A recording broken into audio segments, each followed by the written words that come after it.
when we look back on JFK, and if you take the official story at face value, Oswald, he was radicalized and he hated JFK, so he killed him. Right. And then Jack Ruby is radicalized and angry with Oswald, so he kills him. Right. And then Ruby goes to prison and dies. It's just, I'm imagining this time of absolute chaos, power struggles. It just seems like, how could this government have been functioning with this degree of backstabbing? Like, why did Ruby kill Oswald? Was he sent in to Well, do he was it? paid $50,000 to do it. Right. He gets the $50,000. He puts it in a safe. He buys a safe, puts the safe in his office, and his strip club, the Carousel, has an off-duty Dallas police officer who was a friend of his bolted to the ground of his office on the floor, and then he signs power of attorney over to his lawyer. The $50,000 at that time is probably the equivalent of $500,000 today, Tim, in current money. Yeah. And he had power of attorney signed over to his lawyer. He had tax debts, and he owed his family money. But he was supposed to kill him Friday night. He was there Friday night posing as a reporter. He was there Saturday night. He bought everyone sandwiches from a deli. He brought that in for the police. Wasn't he calling in trying to not do it, though? He kept calling in trying to get out of it, Tim, saying they're going to kill Oswald if they transfer him. The transfer that happens on Sunday was because they promised to transfer him to the Dallas County Jail and have an unlimited open press conference with Lee Harvey Oswald on Sunday. And that's why on Monday. That's why he had to be killed on Sunday. Because Oswald was going to... They literally said, we're going to have a full-fledged press conference because they were just shouting out questions. Right. Reporters, why did you do it? Who, blah, blah, blah. And they were just little perp walks that they were doing with Oswald within the jail. So they said on Monday, we're going to have a full press conference with him. You can ask him anything. And that's why he had to die on Sunday because... Well, he already signaled. He said, I'm just a patsy. So that sort of told them, hey, here's this the is what he's gonna original say. photo, Tim, on the shirt right here. You're wearing it. Wow. Yeah, and look, he's got a Planet of the Apes mask on.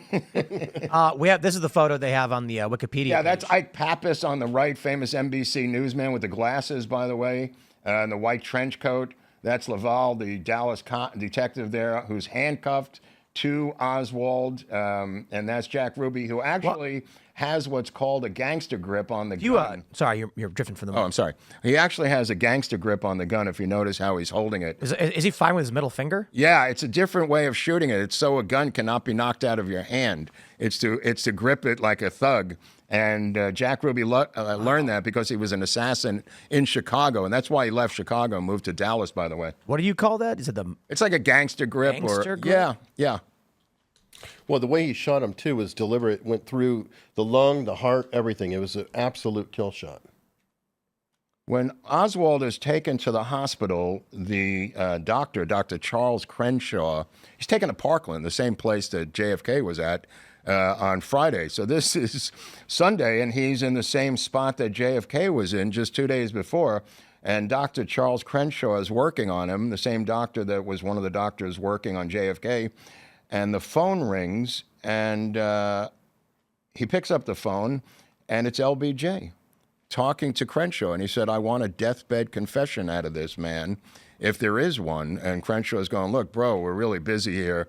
And he said, I have a guy there, and I want that guy to work with you. And he looks over, and there is a Secret Service agent in a hospital gown with a thing on his head with a revolver sticking out of the back of his pants.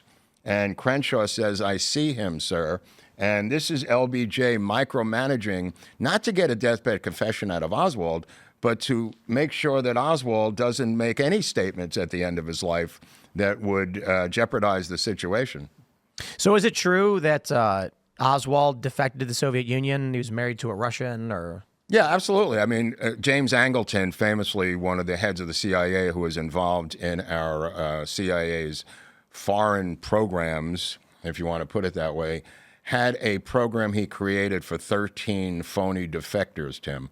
And the phony defectors were from various branches of the military, and they were assigned to various Eastern European countries. One went to Bulgaria, one went to Estonia, one went to Lithuania, one went to Romania, and Oswald was part of the 13.